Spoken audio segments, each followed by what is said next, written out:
And here we are in Astoria, Oregon, at the famous filming location of the Goonies, right where it starts. An actual jail from 1914 to 1976. It was later turned into the Oregon Film Museum and was actually a working set for a handful of movies. In the Goonies, it's where the Fratellis break out their family member out of jail.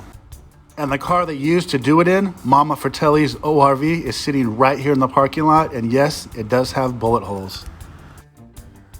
You can even see a couple boxes of saltine crackers. Mama Fratelli was eating these while she was speeding away with her sons in the car on the police chase.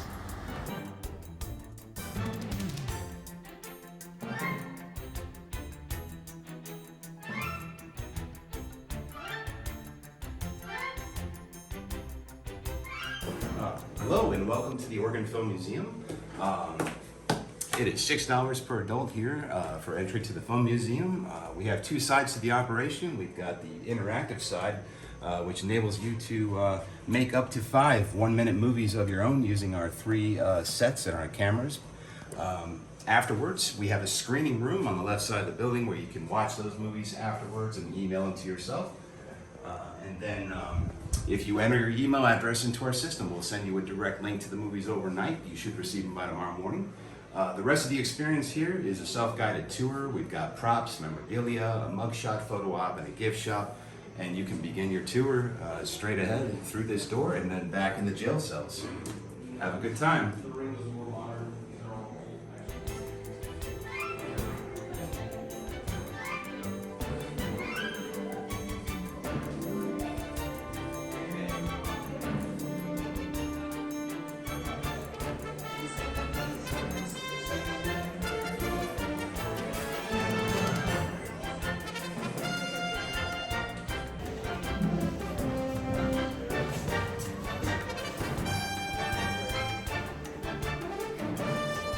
Here we go. You schmuck, do you really think I'd be stupid enough to kill myself?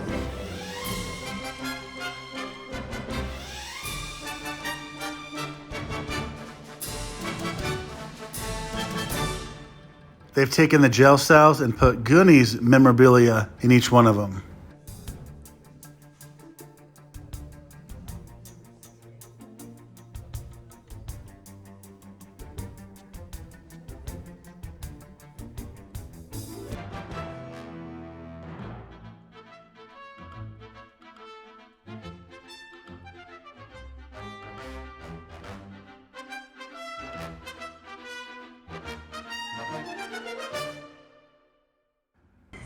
This is the interactive side of the museum where you can make your own short movie clips. Just to name a few movies that were filmed in Oregon: Animal House, Stand By Me, Twilight, The First Point Break, Short Circuit, The Shining, Goonies, and Free Willy.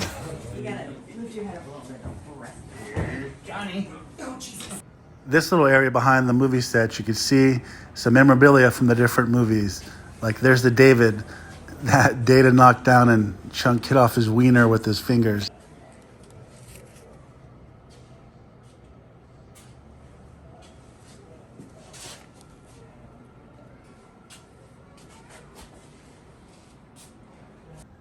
Here we have Copper Bones with Chester Copperpot's wallet and a couple of his belongings.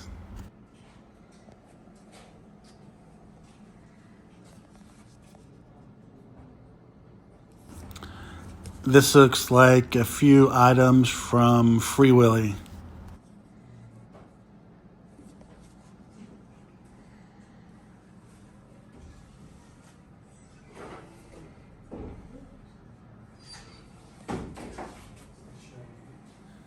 The interactive movie sets has a camera and then different scenes you could pick from different movies. And then you could have one person act or however many it takes, and then one person records and edits it. Here's Johnny. Back over to the jail cell, I saved the best one for last.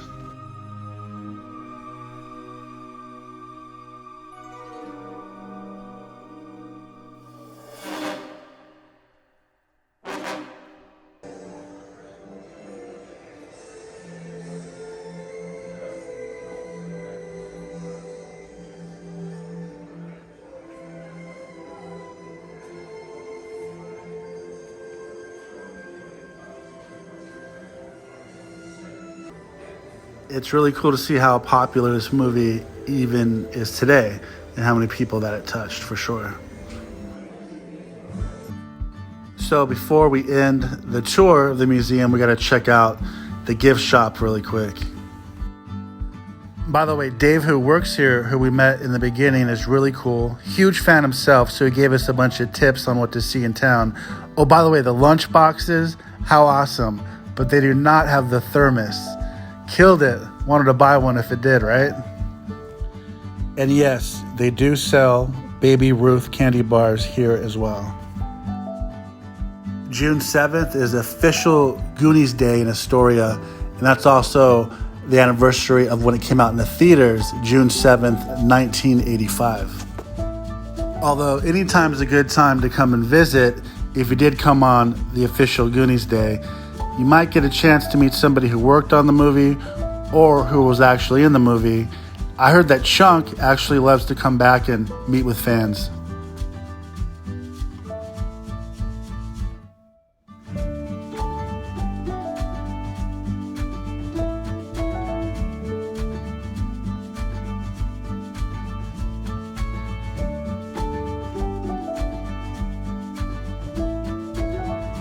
Right across the street from the museum, if you remember, the Goonies riding their bikes right there across the street, and Mikey's dad, Mr. Walsh, is raising the flag on that flagpole. And that's how close it is. You can see the film museum right there. This building is where the police chase is going on, and Chunk was inside playing video games or whatever, and he saw it going by and he smashed his drink up against the window. If you see how close this is to everything else, right up the street, you can see that flagpole. So it's just down the street. So the bowling alley's closed. I'm just standing up against the window, and he would have saw the police chase go right in front of him, make that left, and then speed off. This is just a random street within town. This actual town is really cool, so I just wanted to show it off a little bit.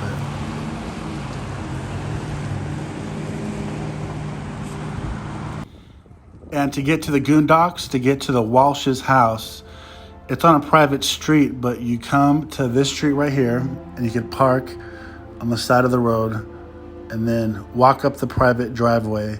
The new owner does welcome visitors, and I heard he's really nice if you happen to catch him outside when you stop by. Just be super respectful, because it is a private residence.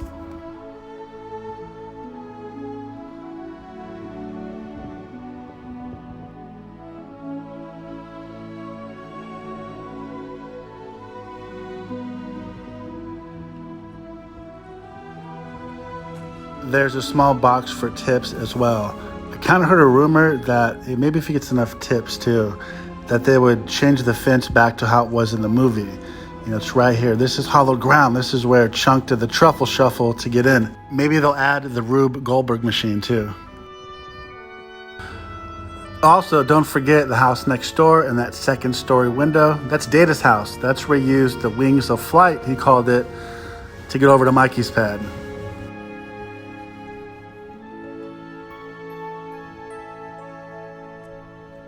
And right down the street from the Walsh's house, you could literally, where I parked my car, almost hit it with a baseball.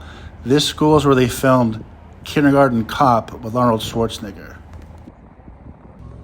One thing I found funny, if you listen real carefully, as at the Walsh house, you could hear a bunch of seals barking the whole time from the Walsh house and then the school as well. Astoria is a really cool town. Come check it out if you get the chance, for sure. But there's 2 more spots I want to go check out really quick, 30 minutes south of here. You'll notice Haystack Rock on Cannon Beach. This is where the Fratellis escaped the police by joining a 4-wheel drive race. And 2 miles up the beach, we'll see another famous place, really unexpected. Next to Cannon Beach, you'll find Ecola State Park. This is where Bran follows Mikey to try to catch up with him on the little bike and gets thrown off into the forest by Troy in his Mustang. In the movie, the road ends at the Fratelli hideout, but in reality, you'll find Indian Beach. This is the filming location for 1991's Point Break with Keanu Reeves and Patrick Swayze. In the movie, it was said to be the 50-year storm location in Bells Beach, Australia. Not at all. The 50-year storm took place in Indian Beach, Oregon. Go check this out.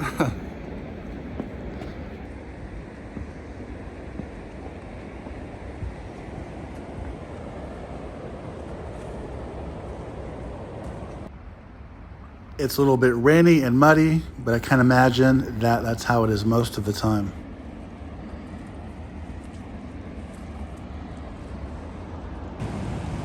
One thing that for sure was cool though, this may not be Bells Beach, Australia, but it's an actual surf spot.